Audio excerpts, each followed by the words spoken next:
Hello, everybody out there on YouTube. It's the hack from Scud Garage coming back at you. Just enjoyed a cigar on my back porch on a Monday afternoon.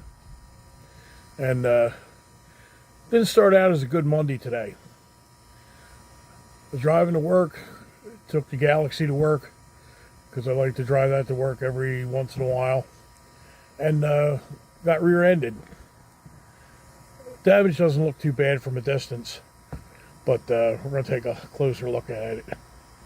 So, you see here, you can see that the Galaxie parked between the truck and the Expedition.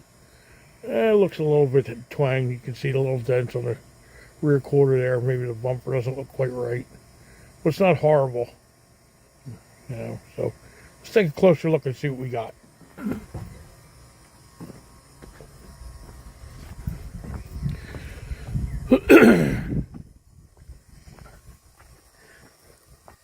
Oh yeah, you see the bumper? That's looks like on that taillight. That's what it looks like on that taillight. So it's bent up and in, and taillight itself is pushed in, broken and pushed in, and it dented the quarter. It hit so hard in the back that it dented the rear quarter, pushed the rear quarter in a little bit, and crinkled right above the gas tank door. So, yeah, if it was just that, I could hammer and dolly it, but there's some more bad stuff lurking there. Oh yeah, the body line there, look at that, with a big gap there. And on this side here, barely got a gap. Trunk lid is way off. So, yeah, not looking good. Let's go underneath and take a look and see what we got there. Oh yeah, rear frame rail bent and pushed up. So that's going to have to be a come along type deal there. Probably if we fix that, pull that, and straighten that out, the rest will come and adjust real easy and sit real easy. The bumper itself could be probably bent back a little bit. I can get another bumper. I already have another taillight lens because that's broken. But yeah, that frame rail in the back is bent and pushed up.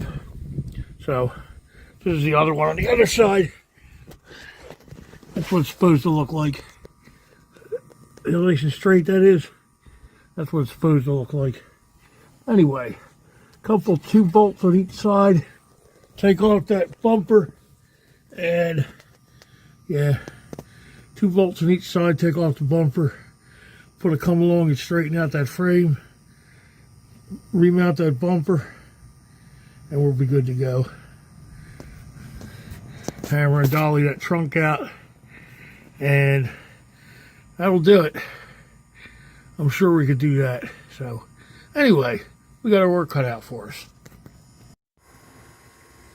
So in the words of the inevitable Kevin from Junkyard Digs, as far as that accident goes, I think I'm just going to have a beer about it. Okay, we're going to take this bumper off with a 3/8 drive ratchet and 3/4 inch socket, deep well socket. I love how I can get this off with a 3/8 drive. The reason is because I've had this bumper on and off, and I put some anti-seize. So back then, past Eric decided to take it easy on future Eric in case I need to take his bumper off. I'm glad I did that. And after 4 bolts, the bumper's off. I did have to disconnect the air line to the air shocks, and I cut the wire that goes to the license plate light. I couldn't find a disconnect. It's brittle wire, so I'm going to replace it anyway. Does not look as bad as I initially thought. This frame member has a natural swerve on the top to go up, so I thought it was bent to go that way, but it's not. It's just bent a little bit. So I probably could get away with putting a bolt in the chain to that rear section and just putting a little bit of pressure to pull it back out as much as I can. There's a body mount that didn't even shear on that, and probably that'll straighten out Not completely, but it'll do a good job at pulling out this rear quarter and everything. Like, you compare this right here to this right here. You see it's got that little swoop up. Okay. Like I said, not as bad as I thought. So what we're going to try to do, I'm going to take this whole piece out. I did see that this is broken. This lens, I got a new one before I even settled with the insurance company. I bought a new lens and actually a new bezel. This chrome piece, the pieces goes in here. I didn't get this quarter or this end cap thing. And it doesn't look like I need it. If I do, I'll just repair it. The bumper, although bent, can be straightened out. And what I'll do is, whenever I get everything straightened out here, I'll put it back on, bolt it up, and see how far out of whack it is, and go from there. I could try to bend it a little bit.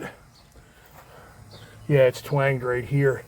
You can see that line where it's twanged out a lot more. So I'll bend it back. It's also got a tear. Let me see if I can flip this over and show you. Maybe not. Hang on a second here.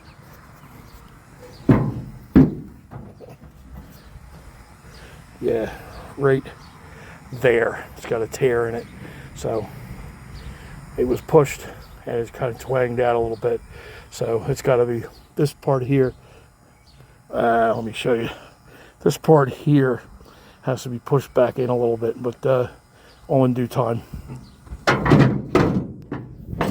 That bumper is heavy. I'm going to say that probably weighs about 80 pounds. They weren't joking when they made these cars. And not too much damage. I mean, a little bit of hollow hammer and dolly work back there. And we're going to call it good after that. It's not going to be perfect, but it'll be a lot better than it is now. So follow along. Okay, so what we have here is a steel bar clamped to the bumper bracket. And the reason I did that was because I'm going to shoot some paint in there and make some marks for drilling holes. I'm going to drill some holes in there and put some bolts in there, and I'm going to bolt this to this rear bumper section that matches the bumper brackets. I'm going to bolt that 4-foot long bar. It's a sort of like a channel bar, and I'm going to push down on it and see if I can't straighten that out. I'm going to try it without heat, and if that doesn't work, I'm going to put some heat to it and go that route. I only have to push it down a little bit, but I want to get that down. Also, what I'm going to do is take a step bit and hog out those holes. That way, I'm going to hog out these holes and also the ones in the bumper bracket, and that way I can adjust this this side of the bumper a little bit better. It's not going to be perfect, but it's going to be better. And also that trunk, the gap is horrible. I'm just going to adjust that back. This car isn't going to be a concourse or anything like that, or even probably driver quality. It'll be a hack job, but it'll look better than it does now. So let's get started. It's hotter than hell here. It's about 100 degrees, and let's get going. Okay, we wore out 4 step bits, Christmas tree bits from Harbor Freight to get these holes, and I finally got them big enough to bolt in. Now let's attach this pole or this channel to the rear bumper bracket or frame rail of the Galaxie, and let's see where we go from there. Okay, this gives us a lever. It's bolted, as you see there, it's bolted on the rear part of that frame rail. We got to push that down a little bit. Not very much, just a little bit. Hopefully that gives us enough leverage. If I don't get enough leverage, I can always bolt another piece of channel to that piece right there and go with that. But we're going to give this a shot without heat and see where we get. Did you ever hear the phrase, necessity is the mother of invention? Well, I don't know whether that works here. in this situation or not, but when I was looking at this piece, this frame, I think I got it pretty much all straightened out. If you look at it here, the bend it has here to here, and you look at the other one on the other side. Let me get my camera over here. There to there. It kind of sort of looks the same. Close enough. And if I didn't have this, it would be, I'd call it good. That's what I'm saying. But I saw this, if you look up there, it's that little bend in the frame. Yeah, you said bend in the frame there. I don't know whether you can see that or not. Yeah, little bend in the frame there. What I have here is a brake caliper tool. It's a cheap brake caliper tool. And I was thinking of something I could put up in there to actually push that out. Now this frame is probably straightened out enough, but I wanted to get that better, not completely straightened, but a little bit better than it is now. And also you see that back there, it's torn. So if I really wanted to do this right, I'd probably weld that up, but that's not going to happen. So yeah, you see something, you have something, and all of a sudden you think of a tool that you have that's for something completely different that you can use in a situation. That happens to us hacks all the time. So anyway, on with the work. And okay, we're going to call it good for now, because this frame rail is about like the other one is, give or take. I'm eyeballing it, and it might even be a little bit lower, but you know what? I don't care. I'm going to hog these holes out a little bit more than they already are. It's not that one, it's this one here, and this one over here, this slotted one. And between that and a little bit of adjustment down, we're going to adjust the bumper out, and that'll be good enough. Next, we got to go and take the light out and deal with, oh man, the sun's bright today, so I apologize for getting any kind of glare or anything. Anyway, I hammered a lot and dollied a lot of this out, but it still needs to be some more finish work done. And I can reach in there when I get the light out, get the light out and do that. So that's next. Okay, what we notice about this is this opening here is pushed in just a tad bit. I don't know if you can tell, it's pushed in just a tad bit. And what I want to do is give it a couple whacks in that area with a sledgehammer, try to bring it out straighter, a little bit straighter. Okay, a couple 3-4 whacks of the hammer, and we're going to call that good enough. This popped out, so when this lens goes back into new one, it'll bring that in. And because we're a hack, we're going to call that good enough. Okay, the trim line is almost perfect there, except the body line is obviously too wide. And yeah, so what I'm going to do there is I'm just going to loosen the trunk bolts up and align the trunk to take that up a little bit. It's not going to be even, but it'll be better. So okay, we're not perfect, but we're better. Yeah, the gap is a little wider on the left side than it is the right, but the trunk can close. It's narrower than it was, and whatever, I'm calling that a win. We're done.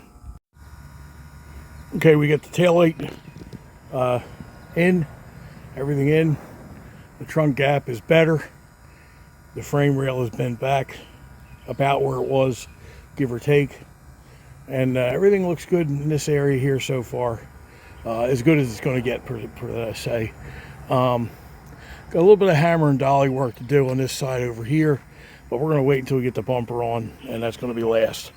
I got to take those letters out and take that piece of trim off, and it's going to be hammered and dollied, and a thin coat of Bondo glass, whatever, will go on there. We'll smooth it out, sand it down, and go with that. This little dent right here, I can't get to the back side of it, so I'm probably going to have to pull it out with a dent puller. But all in time. All right, let's get the bumper on.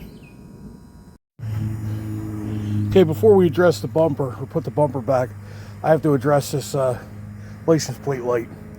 License plate light I had on there is dead, and I don't have the bulb anymore. But it was all blue and blown out and everything like that. It's been gone for a while.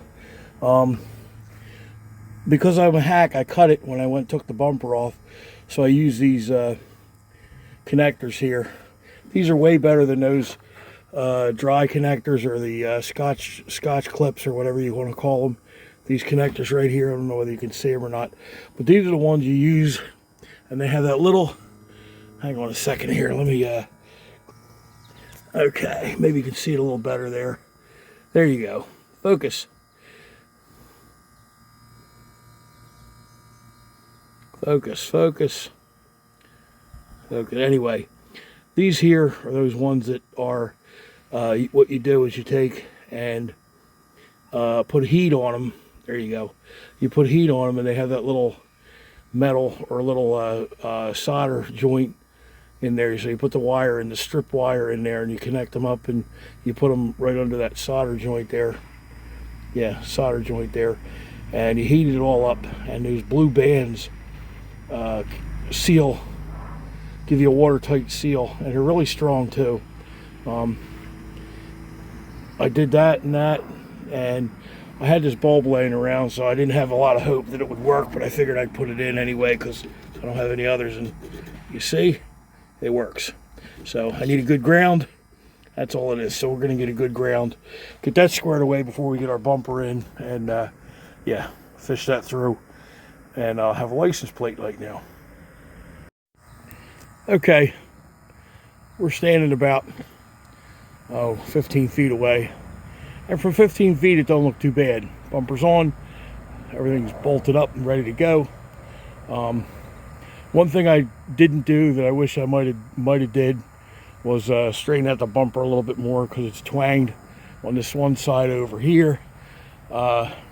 This one side stuck out more than the other side, even before I got whacked in the back, but it's still a little bit off. Yeah, you see how it's crooked like that. It should be parallel with that body line. I think I'm going to put a hook on that and put a little pressure on it and pull it from a tree or something.